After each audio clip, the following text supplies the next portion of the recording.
Hello friends, welcome to digital electronics video series. आज इस video में अपन देखेंगे के मैप सिंप्लीफिकेशन फॉर पीओएस। ठीक है, अगर हमारे पास कोई पीओएस एक्सप्रेशन दिया है तो उसको हम कैसे सिंप्लीफाई करेंगे के मैप की हेल्प से।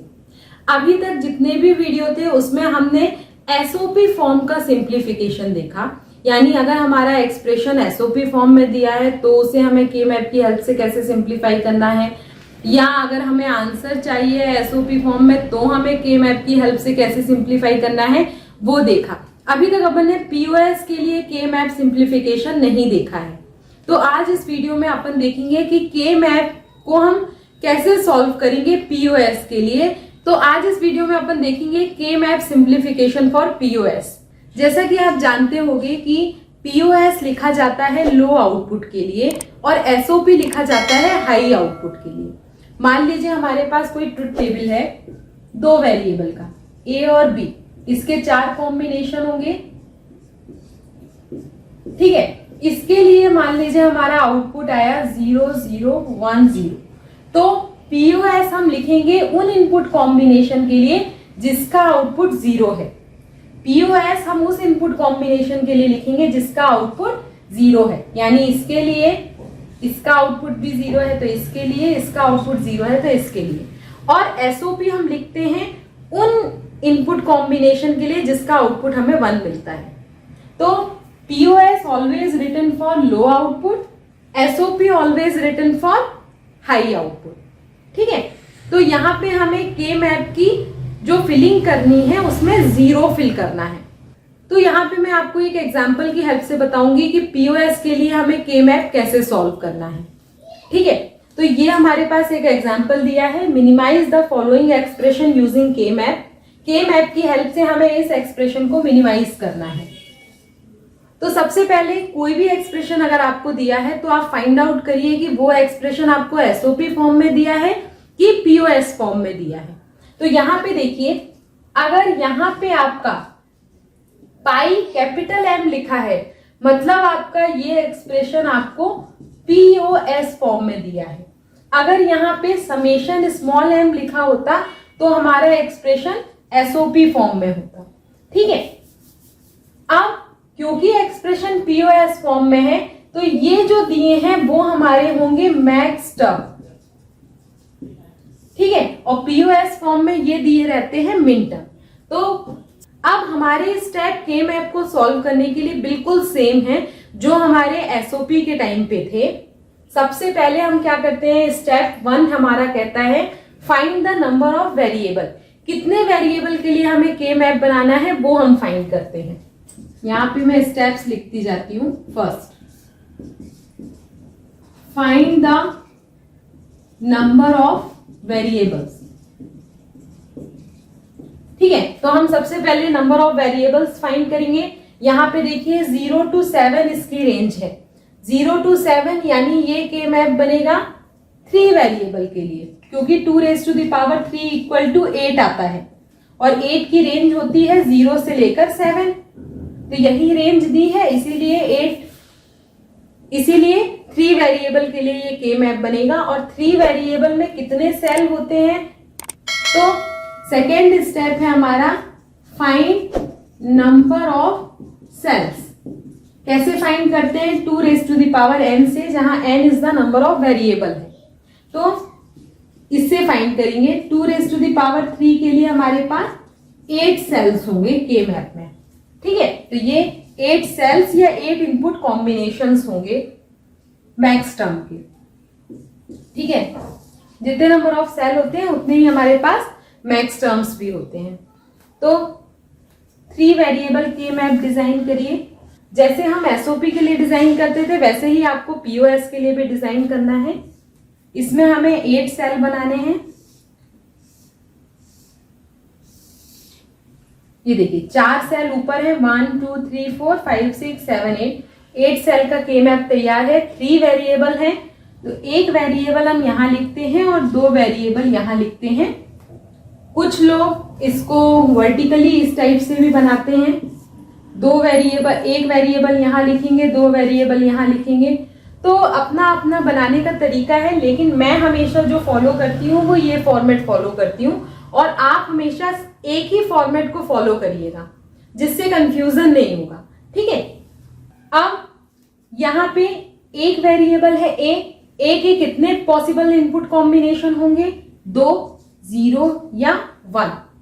यहाँ पे दो वेरिएबल हैं बी और सी, दो के कितने पॉसिबल इनपुट कॉम्बिनेशन होते हैं? 4 कौन से? 0 0 0 1 1 1 और 1 0। अब आप कहोगे आपने यहाँ 1 0 लिखना था और यहाँ 1 1 लिखना था, तो यहाँ पे हम ग्रे कोड लिखते हैं, बाइनरी का यूज नहीं करते। के मैप में हमेशा हम ग्रे कोड कॉम्बिनेशन लिखते हैं, और ग्रे कोड कहता है कि दो कॉन्जिक्यूटिव कोड के बीच में केवल 1 बिट का डिफरेंस होना चाहिए। तो यहाँ पे देखिए इन दोनों कोड में 0 और 0 0 1 1 बिट का डिफरेंस है, इन दोनों में 0 0 1 1 1 बिट का डिफरेंस है, 1 1 1 0 1 बिट का डिफरेंस है। अगर हम इसकी जगह 1 0 और 1 1 लिख देते तो क्या होता? यहाँ पे 2 बिट का डिफरेंस हो जाता। इसीलिए हम ये कॉम्बिनेशन नहीं लेते, हम 1 1 और 1 0 लिखते हैं। ठीक है, ये सब आपको क्लियर होगा। जब मैंने आपको एसओपी फॉर्म बताया था तब मैंने सारी चीजें बताई थी। तो ये हमारा एक ग्रे कोड का यूज करते हैं के मैप में हम। ठीक है, अब यहाँ पे देखिए हमें पीओएस फॉर्म में एक्सप्रेशन चाहिए, इसीलिए पीओएस के केस में अगर हमारे वेरिएबल की वैल्यू 0 है तो उसको हम रिप्रेजेंट करते हैं नॉर्मल फॉर्म से, और अगर हमारे वेरिएबल की वैल्यू 1 है तो उसको हम कॉम्प्लीमेंटेड फॉर्म से रिप्रेजेंट करते हैं। ठीक है, अगर ए की वैल्यू 0 है तो वो ए ही रहेगा, ए की वैल्यू 1 है तो ए बार होगा। ऐसा ही बी और सी हर वेरिएबल के लिए है। ठीक है, तो यहाँ पे ए की वैल्यू 0 है तो ये ए होगा और ये ए बार होगा। ये पीओएस के लिए है, एसओपी के लिए जस्ट अपोजिट है। यहां पे देखिए ये आपके 0 0 हैं, तो बी के लिए ये होगा बी प्लस सी, क्योंकि पीओएस एक्सप्रेशन आपको मालूम होगा क्या कहलाते हैं? पीओएस कहलाते हैं आपके प्रोडक्ट ऑफ सम। यहां पे हम सम टर्म का प्रोडक्ट करते हैं, इस टाइप का एक्सप्रेशन आता है आपका।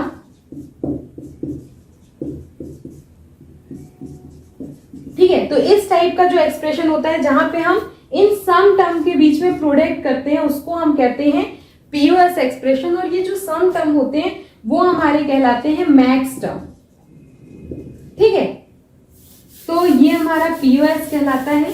तो यहाँ पे ये हमारे हम b प्लस सी लिखेंगे, ये हो जाएगा b प्लस सी बार, ये है b बार प्लस सी बार, और ये है b बार प्लस सी। ठीक है, अब हमें इनके सेल के एड्रेस लिखने हैं।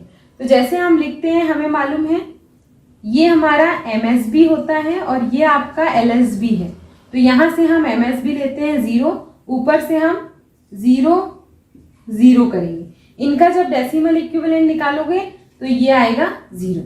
ऐसे यहां से 0 लेंगे और ऊपर से 0 1, तो इसका जब डेसिमल इक्विवेलेंट निकालोगे तो ये आएगा 1। तो यहाँ पे आएगा 3, यहाँ पे 2, यहाँ पे 4 5 6 और 7। इस तरीके से आप किसी भी सेल का एड्रेस फाइंड कर सकते हो। ठीक है, अब हमें इसमें फिलिंग करनी है। तो SOP is written for low output. SOP हमेशा लो आउटपुट के लिए लिखा जाता है। तो यहाँ पे ये जो आपके मैक्स टर्म दिए हैं वहां हमें 0 फिल करना है। एसओपी के केस में हम 1 फिल करते हैं, पीओएस के केस में हम 0 फिल करते हैं। ठीक है, तो हमें मालूम है कि मैक्स टर्म का नंबर हमारे सेल के डेसिमल एड्रेस के बिल्कुल इक्वल होता है। तो जो मैक्स टर्म दिए हैं उन सेल में आप 0 फिल कर दीजिए। 0 में 0, 2 में 0, 3 में 0, 5 में 0 और 7 में 0। हमने 0 फिल कर दिए। अब हमें इनकी ग्रुपिंग करनी है। तो जैसे हम ग्रुप करते थे हम वैसे ही ग्रुप करेंगे। हम एडजेसेंट सेल के बीच में ग्रुपिंग करेंगे। पहला रूल। दूसरा रूल कहता है कि हम सबसे पहले मैक्सिमम नंबर ऑफ जीरोस को ग्रुप करेंगे। तो अगर 3 वेरिएबल के मैप है तो पेयर करने के लिए या ग्रुप करने के लिए हम सबसे पहले 8 नंबर ऑफ जीरोस को देखेंगे, क्या 8 नंबर ऑफ जीरो ग्रुप हो रहे हैं। उसके बाद हम 4 नंबर ऑफ जीरोस को देखेंगे, फिर 2 और फिर 1, यानी डिक्रीजिंग ऑर्डर में हम देखेंगे। तो सबसे पहले सबसे लार्जेस्ट ग्रुप बनाते हैं हम, उसके बाद उससे छोटा, उससे छोटा और फिर सबसे छोटा, क्योंकि जो लार्जेस्ट ग्रुप होता है उसमें हमारे जब हम एक्सप्रेशन लिखते हैं तो कम वेरिएबल्स आते हैं, ठीक है, और हमें मिनिमाइज्ड एक्सप्रेशन अपना मिलता है। तो यहाँ पे देखिए क्या 8 का ग्रुप बन रहा है, नहीं बन रहा। 4 का बन रहा है, नहीं बन रहा। 2 का बन रहा है, तो हाँ 2 का बन रहा है। एक ग्रुप 2 का ये बन रहा है, दूसरा ग्रुप 2 का ये बन रहा है, और तीसरा ग्रुप 2 का एक ये और ये मिला के बन रहा है। ऐसे 3 ग्रुप बन रहे हैं आपके, ठीक है। तो ये हो गया ग्रुप 1, ये हो गया ग्रुप 2 और ये हो गया ग्रुप 3। 3 ग्रुप बन गए। तीनों के लिए अब हम एक्सप्रेशन लिखेंगे। एक्सप्रेशन हमारा किस फॉर्म में होगा? सम फॉर्म में होगा, ठीक है, क्योंकि यहां पे हम सम टर्म लिखते हैं, सम का प्रोडक्ट करते हैं, ठीक है। तो ग्रुप 1 में आपका ये वाला वेरिएबल इन्वॉल्व है और ये वाले 2 कोड जो है वो इन्वॉल्व है। इसमें देखिए, इसको हम किसी और के साथ कंपेयर नहीं कर सकते। हम एक्सप्रेशन में वही वेरिएबल लिखते हैं जो हमारा अनचेंज्ड हो या कॉमन हो, ठीक है। तो इसको हम कंपेयर ही नहीं कर सकते, ये अकेला है इस डायरेक्शन में, तो हम इसको एज इट इज लिख देंगे ए बार।